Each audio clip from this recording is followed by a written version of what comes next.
مستيات بيتنا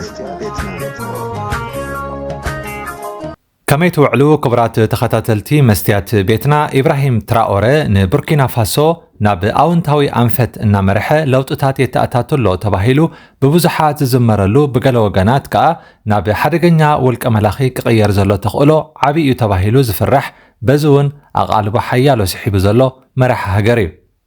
وتهدراو منغست بوركينا فاسو نمرحيو كابتن إبراهيم تراوري نمعلاو استقبر عبو وديد كم زفشله حبريتا دحر مزرقحو خا لو مقنه ابت هاجر ناي صدتا صقامات اقاطيمام አለው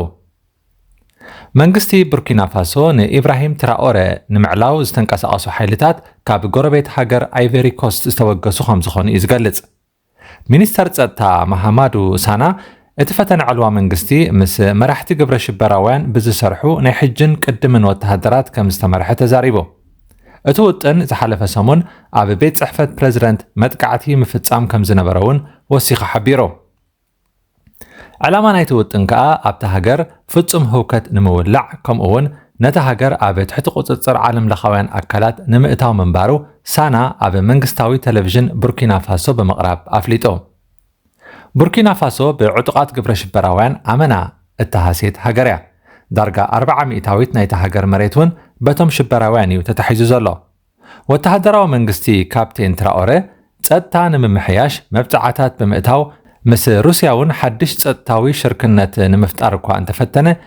እታ ሃገር ግን ብተደጋጋሚ መጥቃዕቲ ዕጡቃት እናተሐመሰት ትቕጽላላ እቲ ፈተና ዓልዋ መንግስቲ ብዕለት 16 ሚያዝያ 2025 ንመራሒ ኢብራሂም ትራኦሬ ብምቕታል እዩ ክዛዘም መደብ ወፂኡ ነይሩ ኣብ ዝሓለፈ ሰሙን ክልተ መኮንናት ዝርከብዎም ሓያሎ ኣባላት ሰራዊት ኣብቲ መንግስቲ ዘይምርግጋእ ንምፍጣር ብምውጣም ብዝብል ኣብ ቀይዲ ከም ዝኣተው ምንጭታት ጸጥታ ንማዕከናት ዜና AFP ሓቢሮም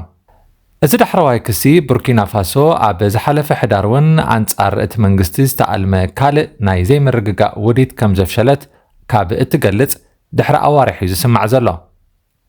ቡርኪና ፋሶ ምዕራብ ኣፍሪቃዊት ሃገር እያ ኣብዚ ሃገር ኣስታት 60 ብሄራት ብሓባር ይነብሩ እቶም ዝበዝሑ ቁጽሪ ዘለዎም ብሄር ግን ሞሲ ይበሃሉ ወግዓዊ ቋንቋ ቡርኪና ፋሶ ቋንቋ ፈረንሳይ ህዝባ ግን ዝተፈላለዩ ካልኦት ናይ ባዕሎም ቋንቋታት ይዛረቡ እዚ ሃገር ብእተፍርዮም ናይ ቴሌቪዥን ድራማታትን ፊልምታትን ጽቡቕ ተፈላጥነት ኣለዋ ዓመታዊ ውን ኣብታ ሃገር ናይ ፊልም ፌስቲቫላት ይካየዱ እዮም ኣብ ሳዕሳዒት ሙዚቃን ኢደ ጥበባዊ ስራሓትን ከዓ ዓቢ ስም ኣለዋ ቡርኪና ፋሶ ከም ተወሳኺ ኣብ ዓለም በቲ ካሪዝማ ዝተዓደለ ካብ 1983 ክሳብ 1987 መራሒኣ ዝነበረ ቶማስ ሳንካራ ትልለ ቶማስ ሳንካራ ኣፍሪቃዊ ቼ ጉቬራ ዝብል ቅጽል ስም ዘጥረየ ዓቢ መራሒ ከም ዝነበረ ይንገረሉ እዚ ሃገር ብመሬት ዝተኸበበት ኮይና ኣፍ ደገ ባሕሪ የብላን ወትሩ ከዓ ብዕልዋታት መንግስቲ ዝተበከለት ፖለቲካዊ ምርግጋእ ዘይብላ ሃገር እያ ህዝቢ ቡርኪና ፋሶ እቶም 60 ሚእታዊት ኣመንቲ እምነት ምስልምና ክኾኑ ከለው እቶም 20 ሚእታዊት ኣመንቲ ክርስትና እዮም እቶም ዝተረፉ ኣብ ባህላዊ እምነታት ይኣምኑ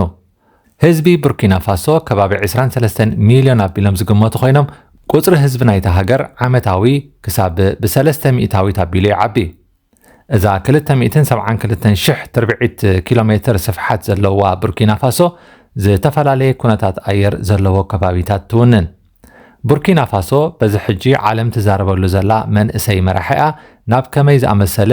ነጥበ መቐይሮ ክትበጽሕ ትኽእል ኩሉ ውፅኢት ንምርኣይ ብሃንቀውታ ዝጽበየ ዘሎ እዩ ቡርኪና ፋሶን ጎረባብታን ንገዛኢተን ዝነበረት ፈረንሳ ገጽ ከሊአን ገጸን ናብ ሩስያ ምምላሰን ንምዕራባውያን ባሂበሎምን ውፅኢቱ ከዓ ኣብቲ ዞባ ዓብዪ ናይ ጸጥታ ጸገማት ከይክሰት ስጋት ሓዲሩሎ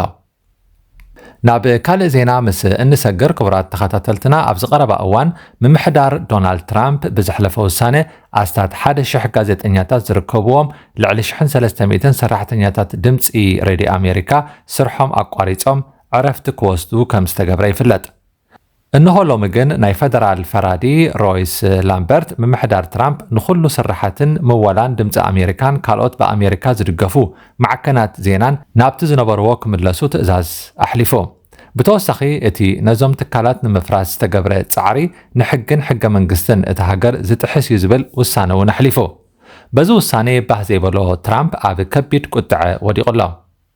ብኣስታት 47 ቋንቋታት ዓለም ቀንዲ ኣብተን ናጽነት ፕረስ ትሑት ምዃኑ ዝንገረለን ሃገራት መደባት እትፍኑ ዝነበረት ድምፂ ኣሜሪካ ብቋንቋ ኣምሓርኛ ካብ 1982 ብቋንቋታት ትግርኛን ኦሮሞን ድማ ካብ 1997 ኣትሒዛ ስሩዕ መደባት ክትፍኑ ምጽናሓ ዝዝከር እዩ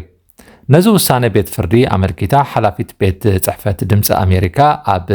ዋይት ሃውስን ቀንዲ ከሳሲትን ኣነን መሳርሕተይን በዚ ትእዛዝ ቤት ፍርዲ ዕጉባት ኢና እንተኾነ መንግስቲ ይግባይ ክብል ተኽእሎ ስለ ዘሎ እዚ ሓደ ንእሽተይ ስጉምቲ ንቕድሚት ጥራሕ እዩ ኢላ አንጻርቲ ንድምፂ ኣሜሪካ ብዘይ ሕጋዊ መንገዲ ስቕ ንምባል ዝተወስደ ስጉምቲ ምምሕዳር ኣሜሪካ ክሳብ መወዳእታ ክንቃለስ ኢና ዛንታታት ኣሜሪካ ብልክዕን ሚዛናውነት ብዝሓለወን ክንነግር ኢና ድማ ኢላ ትራምፕ ኣሜሪካ ነተን ኣብ ምምዕባል ዝርከባ ሃገራት እትገብሮ ዝነበረት ናይ ልምዓት ሓገዛት ከም ዝቕንስ ዘይሕጋውያን ስደተኛታት ክጥረዙ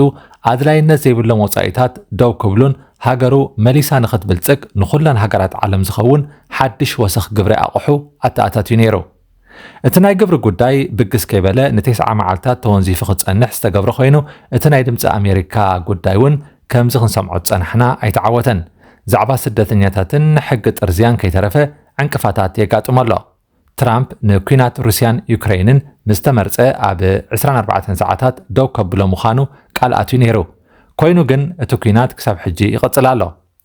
ትራምፕ ኣብዘን ዝቕጽላ 4 ዓመታት ነቲ ከተግብሮ ዝደሊ ዘሎ ዓብዪ ለውጥታት ብሓቂ ክዕወተሉ ድዩ ኣሜሪካ ኸ ብናይ ትራምፕ ፖሊሲታት መሊሳ ሓያል ሃገር ክትከውን ድያ ዝብል ኣዝዩ ኣዘራራቢ ዛዕባ